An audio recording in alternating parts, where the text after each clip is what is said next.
Buona vita a tutti.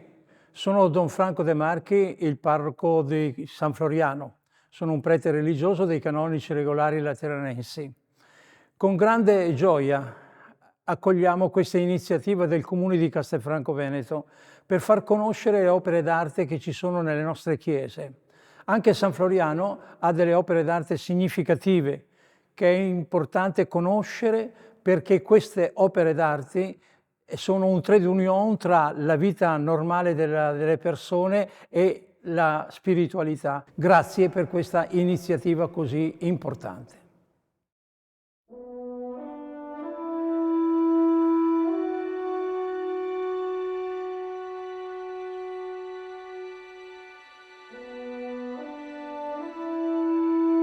Buongiorno, riprendiamo con San Floriano di Campagna la nostra iniziativa Artis Thesauri, nella quale scopriremo le bellezze delle chiese del territorio di Castelfranco.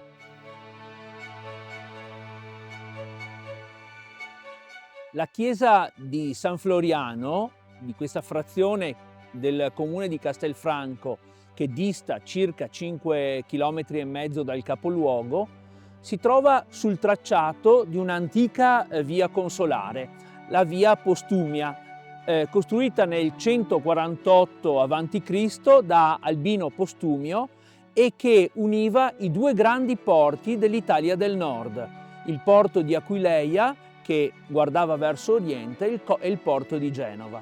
Questa strada ad un certo punto, proprio nel territorio di San Floriano, probabilmente si incrociava con la vecchia Aurelia, questa via che invece collegava le città di Patavium, Padova, e Acelum, Asolo.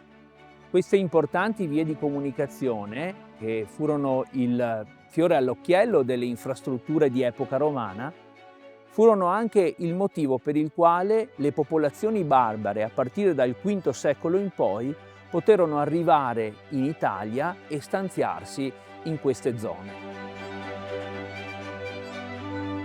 Già in epoca latina, ai crocicchi delle strade o nel termem dei luoghi abitati si ritrovavano delle edicole campestri dedicate a delle divinità minori rurali che sovrintendevano alla coltivazione dei campi, alla fertilità. Questi antichi culti pagani furono sostituiti già in epoca tardo-antica dalla devozione ai santi e ai martiri.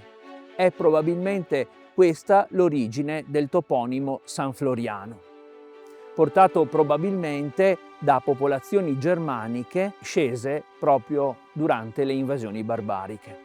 Il culto e la devozione di Floriano di Lorch, diffuso soprattutto in Austria e nella zona dell'arco alpino del Triveneto, sovrintendeva alla cura e alla protezione degli animali, ma anche il suo nome era invocato contro gli incendi, dato che durante la sua vita si diceva che avesse spento un incendio con la preghiera e con un solo secchio d'acqua. La costruzione di questo piccolo sacello fu l'origine di questo sito sul quale probabilmente intorno all'undicesimo secolo possiamo pensare che nacque una prima chiesa.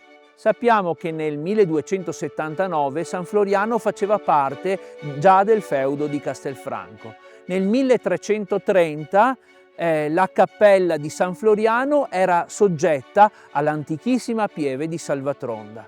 Nel 1400 comunità e chiesa erano contese tra il pievano di Salvatronda e il parroco di Fanzolo. Tutti e due cercavano di esigere le decime da questo territorio. È nel 1584 che il vescovo di Treviso decide di erigere parrocchia San Floriano, svincolandola dagli obblighi della pieve di Salvatronda. Il paese doveva avere non più di 200 abitanti.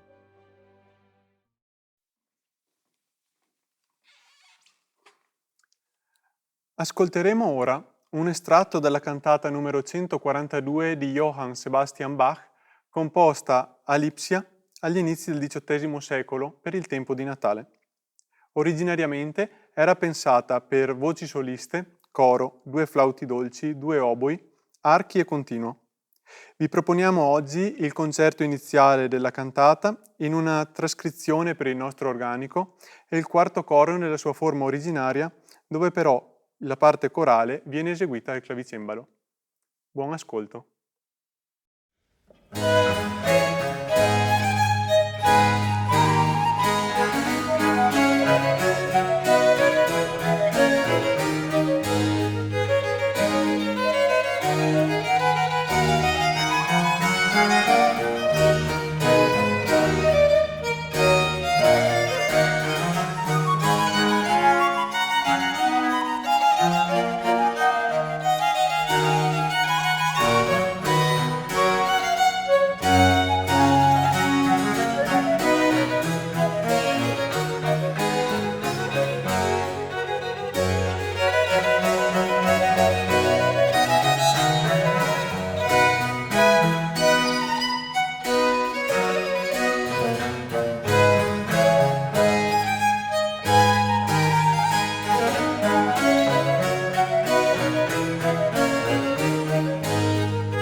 L'antica chiesa doveva essere in grande abbandono agli inizi dell'Ottocento.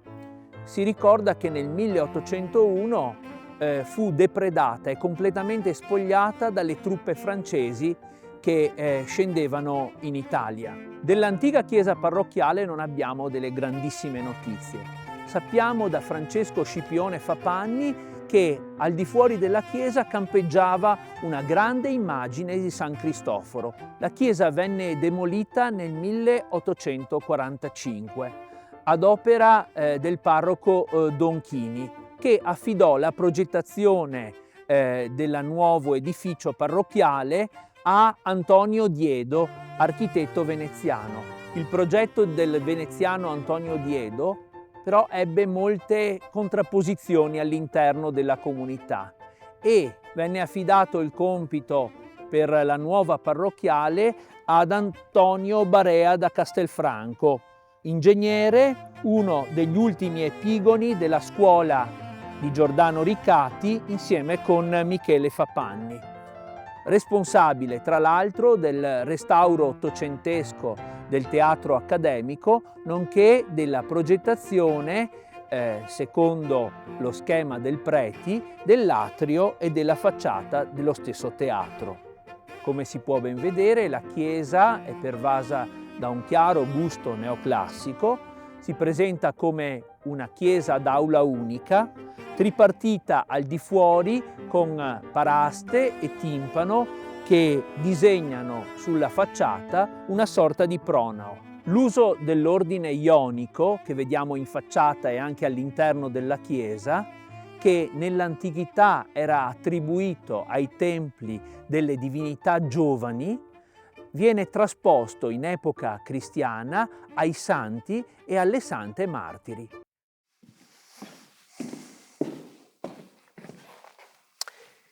Il brano Christe qui lux è stato composto dal compositore inglese William Byrd. Byrd è il più importante compositore del Rinascimento inglese, ossia quel movimento che si sviluppa sotto il regno della regina Elisabetta I d'Inghilterra. Il fatto in sé è sorprendente se pensiamo che Byrd era cattolico mentre la religione di Stato era anglicana. Ma le grandi capacità compositive di William Byrd e l'ammirazione che la regina Elisabetta aveva per la sua musica era tale che questo divenne possibile. Il brano che ora verrà eseguito è scritto in stile contrappuntistico a 4 voci ed è basato su un cantus firmus di origine gregoriana dal titolo appunto Christe qui lux. Il cantus firmus è costituito da note tenute che hanno tutte lo stesso valore e viene ripetuto per 3 volte ed è affidato alla voce di soprano. Mentre il soprano fa questo canto gregoriano, le restanti voci eseguono un complicato contrappunto ritmico. Le composizioni su cantus firmus sono tipiche della musica inglese di questo periodo, ma tipico è anche il fatto di comporre delle musiche che venissero ripetute, e questa forma di ripetizione, che potevano essere linee melodiche alla linea del soprano o alla linea del basso, prende il nome di ground. Quindi abbiamo un brano sacro scritto come se fosse un ground. Buon ascolto.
Il capolavoro della parrocchiale di San Floriano è sicuramente la Pala dell'Altar Maggiore, opera del pittore veneziano Francesco Bissolo, che si firma su un cartiglio in basso a destra, voluta nel 1528 dai massari di questa chiesa Simone e Agnolo Furlan.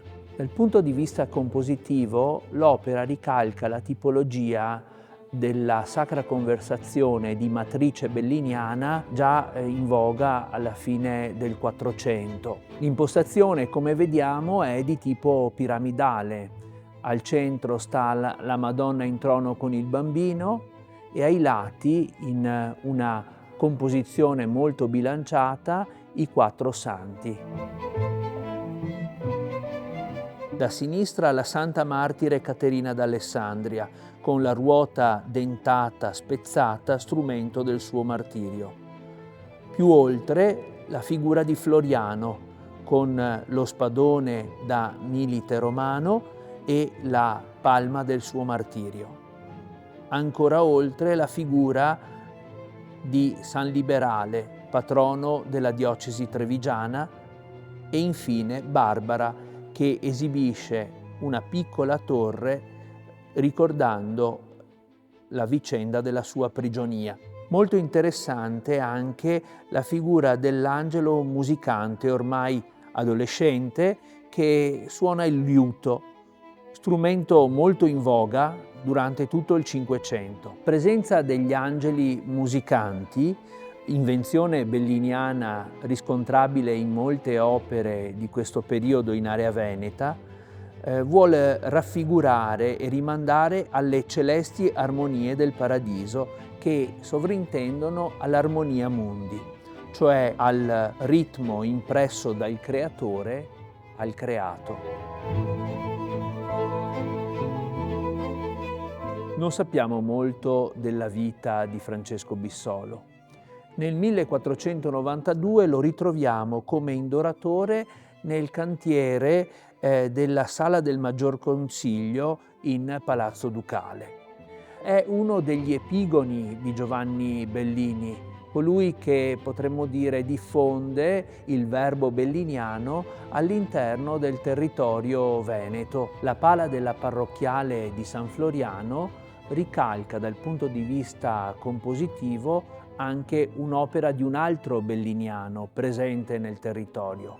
Mi riferisco a Palma il Vecchio e a uno dei suoi capolavori, la pala di Zerman di Mogliano.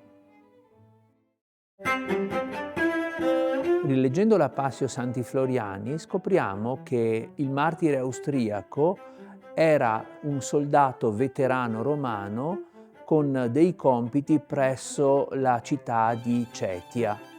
Il suo martirio avvenne durante le persecuzioni di Diocleziano intorno al 304.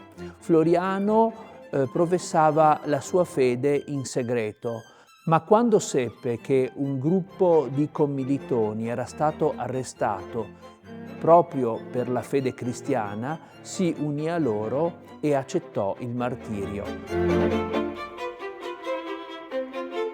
Venne gettato nel fiume Inn con una pietra al collo presso un sobborgo della città di Lauriacum, l'attuale Lorch, e ripescato da una matrona che passava di là. La leggenda dice che un'aquila vegliò la sua salma fino alla sepoltura. Nacque fin da subito la devozione a questo santo martire che aveva testimoniato fino alla morte la sua adesione a Cristo e venne fondata una chiesa che in epoca successiva fu affidata alle cure dei canonici regolari lateranensi austriaci.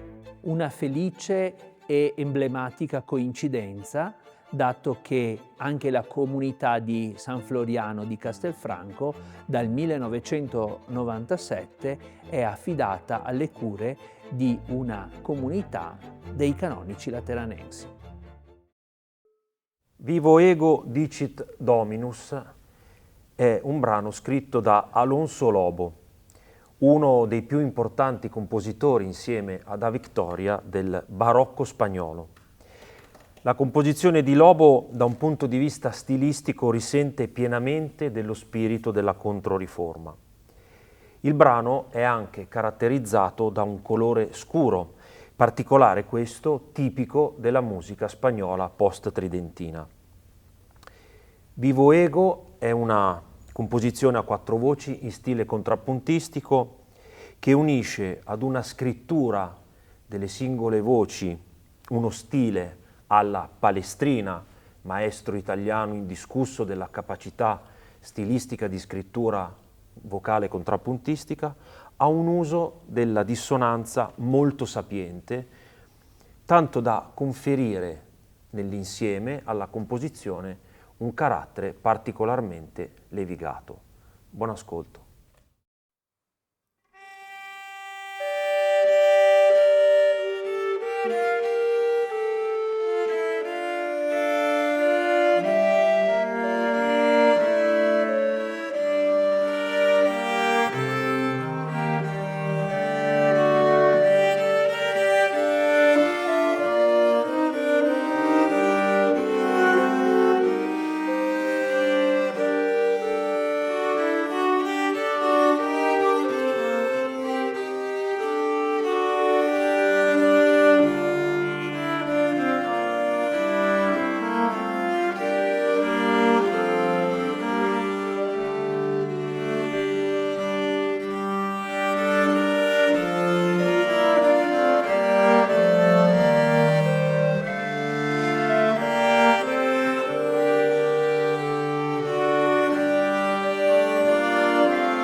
Come possiamo evincere dalla visita pastorale del 1622, l'antica chiesa parrocchiale possedeva 3 altari. L'altar maggiore con la pala di Francesco Bissolo, che abbiamo già visto. Uno al nome di Dio, che venne poi dedicato ai santi Antonio Abate e Antonio da Padova.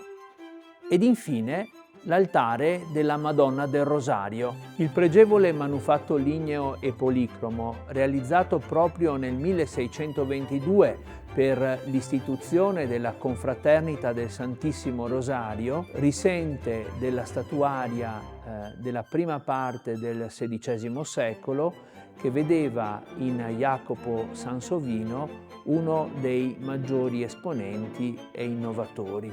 La Vergine, monumentale e solida nella postura, offre ai fedeli il bambino che con il dito la indica. La tipologia iconografica che viene proposta è quindi quella della sedes sapientiae. Maria è sede della sapienza fatta carne, il Cristo.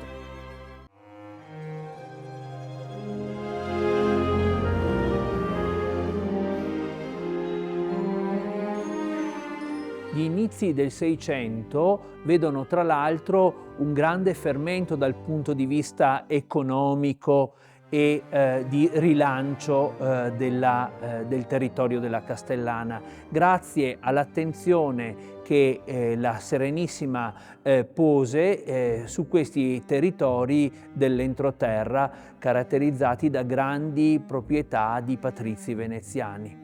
È del 1663, in effetti, lo scavo di una nuova brentella che renderà questi territori molto fertili, che veniva scavata dal Piave all'altezza di Visnadi Pederobba e che irrigava le pianure intorno a Castelfranco. Le confraternite del Rosario si diffusero moltissimo alla fine del Cinquecento, agli inizi del Seicento, proprio in area veneta, in seguito alla vittoria a Lepanto della Lega Santa, della quale Venezia faceva parte, contro il turco. In effetti il Papa attribuì proprio all'invocazione della Vergine la vittoria di Lepanto, istituendo subito dopo la festa della Madonna della Vittoria, che poi, con il suo successore, cambiò nome e fu la festa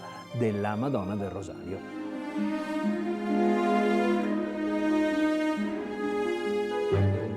Per non togliervi il piacere della scoperta di tutte le altre opere presenti all'interno, vi invitiamo a venirla a visitare. Inoltre vi diamo appuntamento alla prossima puntata. Seguiteci sui social e sul sito del Comune di Castelfranco Veneto.